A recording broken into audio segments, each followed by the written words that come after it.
محمد. اب سمجھ میں آ گئی کہ بات سمجھ میں نہیں آئی؟ آج تو گروہوں میں سب سے پہلا گڑ ہے گیانی ہونا. کیا ہے؟ بولو گیانی ہونا، عالم ہونا.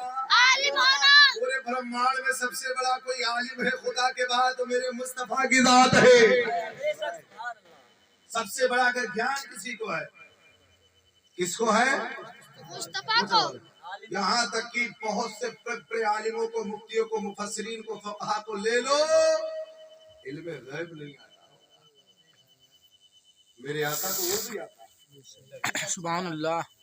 تو میں نے کہا مہاراج جی یہ جو تمہارے یہاں ہے اشٹکڑ والا، وہ کوئی اور نہیں ہے، ہم مومنوں کا، ہم مسلمانوں کے خدا کے محبوب محمد رسول اللہ کی طرف اشارہ. دوسرا بھی بہت سے 8 گڑ ہیں، لیکن سنو میں بات آپ کو کرتا ہوں. حضور غوث اعظم، سرکار غوث اعظم آپ کی ان کی محبت میں بیٹھے ہوئے نا، محبت میں بیٹھے کہ نہیں ہے؟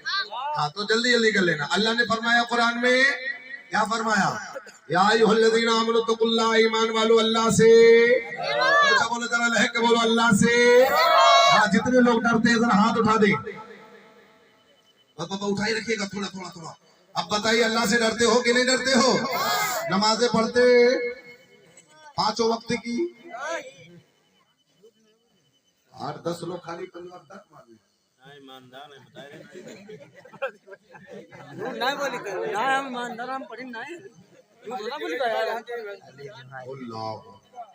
افسوس کی بات ہے اللہ تعالیٰ جھوٹ مت بولا کرو.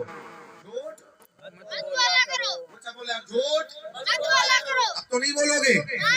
خدا را جھوٹ مت بولنا، جھوٹ سے گناہ. ہاں گنہگار ہو جاتے ہو آپ، تو خدا را جھوٹ سے بچو. سرکار غوث اعظم فرماتے ہیں جھوٹ سے بچا کرو، کیونکہ میں بھی، میری ماں نے بھی فرمایا تھا جھوٹ مت بولنا. اسی وجہ سے رب نے مجھے مقام عطا فرما دیے ہیں. آؤ ذرا ہم آپ کو بتاتے ہیں، حضور غوث پاک کی محفل میں بیٹھے ہو، حضور غوث پاک کی زندگی کا مطالعہ کر کے دیکھو.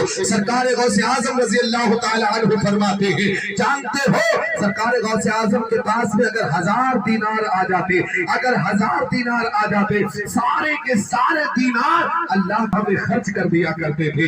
اللہ اکبر، اللہ اکبر. اگر ان کے پاس کچھ کھانے کا سامان آ جاتا تو جانتے ہو سارا کا سارا سامان لنگر میں لٹا دیا کرتے تھے.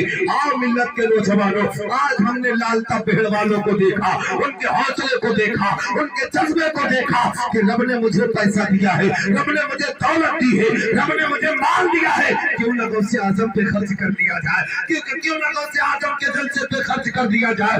اے لالتا پہڑ والوں سن لو، تم نے غوث کے نام پہ جو یہ پیسہ خرچ کیا ہے، قسم خدا کی اگر یہ رب کو مقبول ہو گیا، اگر اللہ کو مقبول ہو گیا تو اسی پیسے کے صدقے میں اللہ تمہیں جنتی بنا دے. بے شک سبحان اللہ، سبحان اللہ. اور یاد رکھو سرکار غوث اعظم فرماتے ہیں مہمانوں کی قدر، مہمانوں کی قدر کیا کرو، مہمانوں کی عزت کیا کرو. سرکار غوث اعظم کے مرید خاص فرماتے ہیں کہ سرکار غوث اعظم کے یہاں کوئی جب بھی مہمان آتا تو خود اس کی خدمت کے لیے لگ جاتے.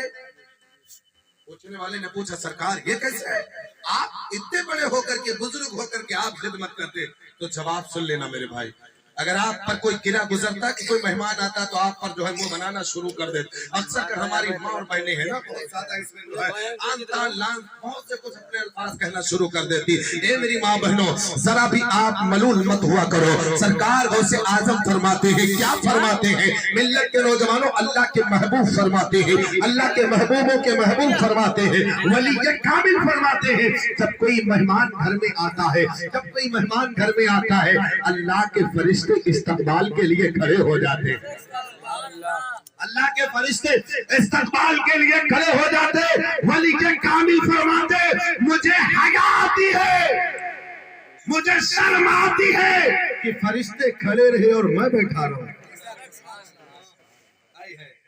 اب اپنے آئے ہوئے مہمانوں کا خیر مقدم کیا کرو. اور مصطفیٰ جان رحمت نے یہ بھی تو فرمایا کہ مہمانی کتنے دن کی ہوتی ہے، یہ بھی خیال رکھو. مہمانی آج کل کے